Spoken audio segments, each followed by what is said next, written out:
कभी संसद के अंदर चौकीदार चोर है चिल्लाने वाला, चौकीदार चोर है। कभी सड़कों पर भारत जोड़ो पदयात्रा करने वाला,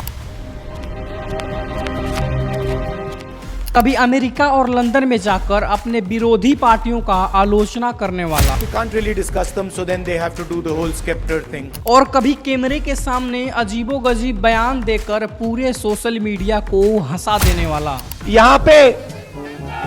यहाँ पे मुझे बताओ, एक बात समझाओ, ये जो चील है ये यहाँ क्यों उड़ रहे हैं? राहुल गांधी। अगर आप इनके बारे में सर्च करते हो तो आपको इनसे रिलेटेड लाखों न्यूज मिल जाएंगे, लेकिन सच्चाई शायद ही आपको कोई बताए। कभी कहा गया कि ये आदमी पूरे राजनीति को बदल देगा, और कभी कहा गया कि ये एक सिर्फ मजाक है, और अभी हाल ही में वोट चोरी किया गया था, जिसने सबको ये सोचने पर मजबूर कर दिया कि आखिर ये नेता कौन है।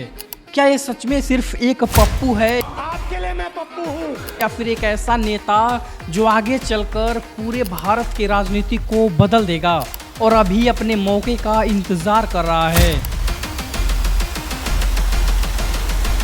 अगर राहुल गांधी के बारे में शॉर्ट फॉर्म में बताना हो तो आप यहाँ से समझिए कि एक छोटा सा बच्चा घर में खेल रहा है, लेकिन ये कोई सामान्य बच्चा नहीं है, इसके खून में पूरा हिंदुस्तान है। 19 जून 1970 को राजीव और सोनिया गांधी के घर एक बच्चे का जन्म हुआ, जिसका नाम रखा गया राहुल गांधी। जिस घर में ये बच्चा पैदा हुआ वहाँ से गली मोहल्ले नहीं बल्कि संसद भवन और लाल किला दिखते थे। ये बच्चा जब लूडो खेलता होगा तो इसके आसपास कोई नॉर्मल बच्चा नहीं बल्कि देश के प्रधानमंत्री लाल बहादुर शास्त्री और मोरारजी देसाई घूमते होंगे।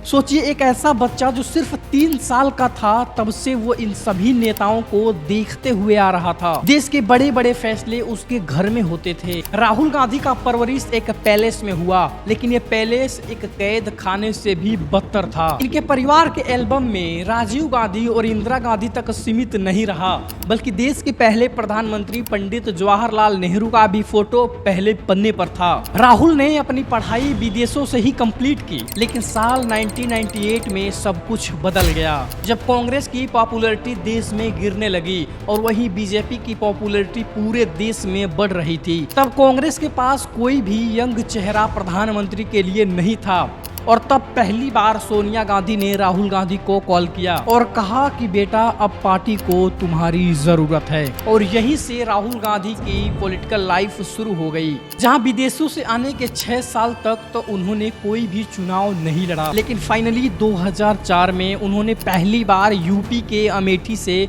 अपना नामांकन किया। उनके चुनावी रैली में सिर्फ ये लोग देखने आते थे कि राजीव गांधी का बेटा आखिर कैसा दिखता है, और अमेठी की वो सीट जो राजीव गांधी और इंदिरा गांधी को भी कभी नसीब नहीं हुआ, और वो अमेठी की सीट जो राजीव गांधी और कांग्रेस को कभी हासिल नहीं हुआ, उस सीट को राहुल गांधी ने काफी कंफर्टेबली जीत कर दे दिया।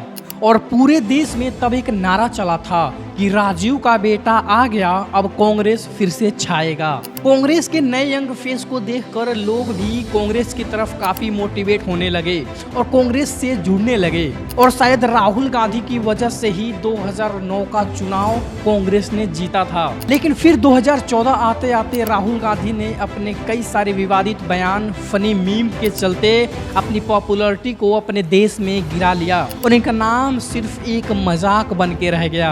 और तभी देश में मोदी लहर चला और 2014 का चुनाव बीजेपी ने काफी आसानी से जीत लिया। लेकिन उसके बाद राहुल गांधी जब सीरियस हुए तो उन्होंने भारत में कई यात्रा की, कई आंदोलन की, जिससे अभी उनकी छवि काफी सुधर चुकी है। लेकिन आपको क्या लगता है कि अगला प्रधानमंत्री क्या राहुल गांधी बन पाएंगे या फिर सिर्फ एक मजाक बनकर रह जाएंगे? कमेंट बॉक्स में अपनी राय जरूर दें और शेयर कर दें वीडियो उनके पास जो पॉलिटिक्स में इंटरेस्ट रखते हैं। धन्यवाद, मिलते हैं अगली वीडियो में।